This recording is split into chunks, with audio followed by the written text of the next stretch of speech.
বিরতির পর স্বাগত।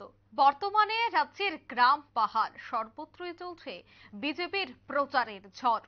শাসক বিরোধী সব রাজনৈতিক দল সেই প্রচারের পালে হাওয়া দিচ্ছে। সে হাওয়ায় সোমবার দেখা গেল বিজেপি প্রচারে নেমেছে। দেখা গেছে বিজেপি মন্ডল কমিটির উদ্যোগে মুখ্যমন্ত্রী নিজে তিনি প্রচারে বেরিয়েছেন। প্রার্থীদের সমর্থনে তিনি পশ্চিম আসনের শাসক দলের জোটের প্রার্থীদের সমর্থনে রোড শোতে অংশগ্রহণ করেছেন, যেখানে বিজেপি কর্মী সমর্থকদের উপস্থিতি ছিল বেশ লক্ষণীয়। প্রত্যেকের উপস্থিতিতেই আজকের সেই রোড শো এর আয়োজন। সে বিষয়ে কি বলছেন তারা শোনাবো।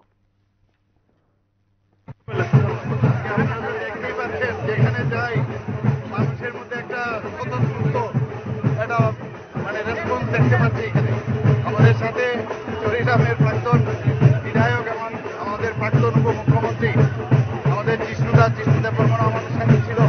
টিআইডিসির চেয়ারম্যানও আছে আমাদের সাথে। তো আজকে যে আপনারা র্যালি দেখলেন, সত্যি ভাবা যায় না এরকম একটা র্যালি এরকম চরিগ্রামে হতে পারে, আমার ভাবতে পারি। এবং মোদিজি যেভাবে কাজ করে গেছেন, মোদিজির উপর তাদের সবারই একটা আস্থা আছে, সেটা কিন্তু আজকের তারিখও বোঝা যাচ্ছে। এবং আমি নিশ্চিত আমাদের যে পশ্চিম আসনে আমাদের প্রাক্তন মুখ্যমন্ত্রী বিপ্লব কুমার দেবজি দাঁড়িয়েছেন এবং পূর্ব আসনে আমাদের মহারানী কীর্তি সিং দাঁড়িয়েছেন। দুটো সিটে আমরা প্রচুর ভোট পেয়ে আমরা ভারতীয় জনতা পার্টি জিতবে, এর মধ্যে দুই নাই। আপনারা শুনলেন মুখ্যমন্ত্রীর বক্তব্য।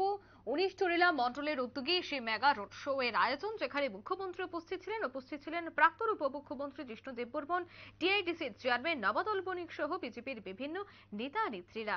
যুব মোর্চার পক্ষ থেকে বিভিন্ন জায়গায় এই ধরনের রোড শো, বাইক মিছিল, বাইসাইকেল মিছিলের আয়োজন করা হচ্ছে। চরিলাম মন্ডলেও দেখা গেছে পশ্চিম ত্রিপুরা আসনে বিজেপি মনোনীত প্রার্থী বিপ্লব কুমার দেবের সমর্থনেও চলে সেই রোড শো। চরিলাম বাজার থেকে রোড শোটির আয়োজন করা হচ্ছে। প্রচুর সংখ্যক কর্মী সমর্থকরা সেই রোড শোতে উপস্থিত হয়েছেন। পায়ে পা মিলিয়ে সেই রোড শোটি গোটা চরিলাম বাজার পরিক্রমা করে।